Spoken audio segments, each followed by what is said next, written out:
হচ্ছে। আর এদিকে দেখো আমাদের টিনের ফুটো দিয়ে জল পড়ছে। এখন বর্মশাই এই যে আটা মেখেছি, দেখো আটার এই গোল্লা ওখানে দেখো লাগাচ্ছে। সবকিছু তোমাদের সাথে শেয়ার করি, আর এটাও তোমাদের সাথে শেয়ার করলাম। দেখো কোথায় কোথায় জল পড়ছে, কি অবস্থা।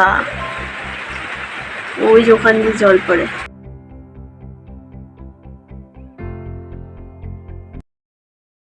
সুপ্রভাত বন্ধুরা, কেমন আছো সবাই? আশা করি সবাই সুস্থ আছো, ভালো আছো। যে যেখান থেকে আমার এই ভিডিওটা দেখছো, সকাল সকাল আরেকটা নতুন ব্লগ নিয়ে তোমাদের কাছে চলে এসেছি।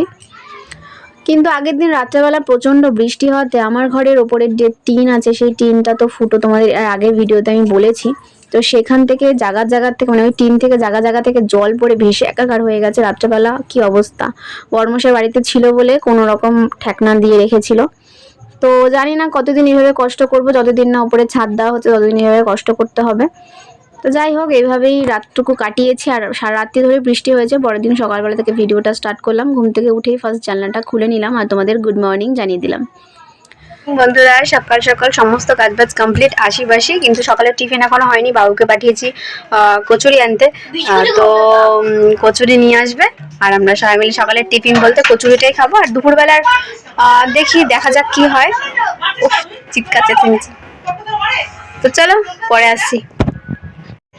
এরপরে একটু বেলা হতেই বাবু নিয়ে চলে এসেছিল কচুরি আর তরকারি। তো সেটা সবাই মিলে খাওয়া দাওয়া করলাম। খাওয়া দাওয়া করার পরে চলে যাব রান্নাঘরে। রান্না আজকে করব হচ্ছে সোয়াবিন আর আলু ভাজা করব, আর ভাত, আর কিছু করব না। কারণ আগের দিনের বিরিয়ানি রয়েছে, সেই বিরিয়ানিটা আমরা সবাই মিলে খাওয়া দাওয়া করব। আর নিরামিষ শুধু মা খাবে আর দিদিভাই খাবে আর দাদা হয়তো খাবে। তো কারণ পরের দিন আমাদের জন্মাষ্টমী, সেজন্য মা আজকে থেকে নিরামিষ খাবে। তো সেই জন্যই আমি সোয়াবিন নিরামিষভাবে করলাম আর একটু আলু ভাজা করেছি। তো এটাই দেখো রান্নাবান্না করে তারপরে আমরা বিরিয়ানি যেহেতু খাবো, বিরিয়ানিটা ফ্রিজ থেকে বার করে রেখেছি। তো বন্ধুরা, এখন বাজে ঘড়িতে 1:41। আমি সমস্ত কিছু রান্নাবান্না করলাম। বাড়িতে লোকজন থাকলে সকালবেলা একটু তাড়াতাড়ি রান্নাবান্না সারা যায় না। তো আজকে নিরামিষ করলাম সোয়াবিন, দেখতেই পেলে তোমরা, আলু ভাজা করেছে আর ভাত করেছে, আর কিছু করিনি। কারণ কালকে জন্মাষ্টমী পালন করা হবে আমাদের বাড়িতে, তাই মা নিরামিষ খাবে আজকে। আর দিদিভাইয়ের সোমবার আজকে নিরামিষ খাবে, ওদের জন্য করলাম। আর আমরা বিরিয়ানি খাবো, কালকের বিরিয়ানি আছে। তো ওই বিরিয়ানি খাবো। বিরিয়ানির সাথে করছে হচ্ছে ডিম কষা। তো শুধু শুধু বিরিয়ানি খাওয়া যায়, আলু বিরিয়ানি আছে। মাটনটা কালকেই শেষ হয়ে গেছে, মানে খাসির মাংস শেষ হয়ে গেছে। আর এখন তাহলে শুধু শুধু খেতে কেমন লাগে না, তো এই জন্য ছোটদি ভাই ওদিকে করছে ডিম। তো চলো ছোটদি ভাইকে একটু দেখিয়ে দিই, আমার রান্নাঘরে ডিম রান্না করছে, ডিম কষা। তো চলো। ওদিকে আমার রান্নাবান্না কমপ্লিট, তারপরে ঘর মোছা হয়ে গেছে। এদিকে ছোটদি ভাই স্নান কমপ্লিট। তো স্নান করে এদিকে ডিম কষা করছে। ডিম কষাটা করছে তার কারণ আমরা তো যেহেতু বিরিয়ানি খাবো, আর বিরিয়ানিটা আলু বিরিয়ানি ছিল, সেরকম চিকেন বা মটন কোনো কিছুই ছিল না। আগের দিনের মটন সমস্ত কিছু শেষ হয়ে তোমাদের বললাম। তো সেই জন্য একটু ডিম কষা করেছে। তো ডিম কষা দিয়ে আমরা বিরিয়ানিটা খেয়ে নেবো। আর দেখো মেয়েকে খাওয়াতে বসেছি। আর এদিকে সমস্ত টিভি চালিয়েছি, আমরা টিভি দেখে দেখে আর কি খাওয়া দাওয়া করবো সবাই মিলে।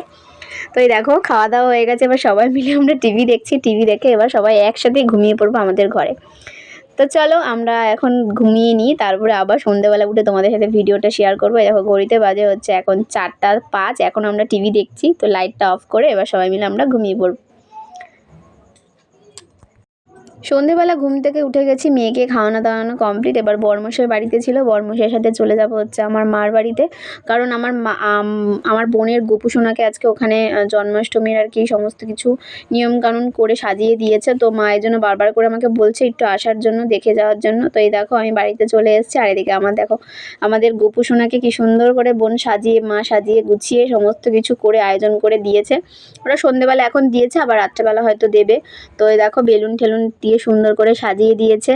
তো এখানে এসে মা একটু প্রসাদ দিল, প্রসাদ খাওয়া দাওয়া করলাম আমি, বর্মশাই, মেয়ে তিনজনে মিলে।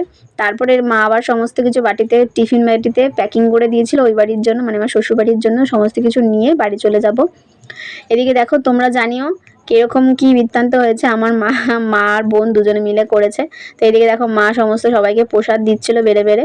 তারপরে বাড়িতে চলে যাব। বাড়িতে গিয়ে দেখো আজকে করব রাতে ফেনা ভাত। তো এই ফেনা ভাত সবাই মিলে খাওয়া দাওয়া করবো। এদিকে দেখো সবাই ছোট থেকে বড় সবাই মিলে আমরা আজকে টিভি দেখছি, মানে আজকে টিভি দেখতে দেখতে প্রায় 1:45 বেজে গেছে। ভূতের সিরিয়াল সবাই মিলে আনন্দ সহকারে দেখছিলাম। তো এদিকে দেখো সবাই মিলে দেখছে হা করে, মানে কোনোদিন টিভি দেখেনি, মানে টিভির মধ্যে ঢুকে গেছে এরকম একটা ব্যাপার। তারপরে ফেনা ভাত দেখো ঘি দিয়ে আলু সিদ্ধ গরম গরম সবাইকে খাইয়ে দিচ্ছে। এটা হচ্ছে আমার বড় ননদের বড়দি ভাইয়ের ছেলে, ছোট ছেলে। তো ও আছে আমাদের সাথে, তো ওকেও খাওয়াচ্ছি, এদিকে মেয়েকেও খাওয়াচ্ছি। তো আজকের মতন ভিডিওটা এই পর্যন্তই, নিয়ে আসবো তোমাদের জন্য একটা নতুন ভিডিও। ততক্ষণ আমার ভিডিও দেখতে থাকো। যদি কোথাও একটু ভালো লেগে থাকে তাহলে প্লিজ একটা লাইক করে আমার পাশে থেকো। আর প্রচন্ড এরকম মুখ চোখের অবস্থা মানে কি বলবো। তো বৃষ্টি এখনো পড়ে যাচ্ছে। তো আজকের মতন টাটা, গুড নাইট, সবাই ভালো থেকো, সুস্থ থেকো।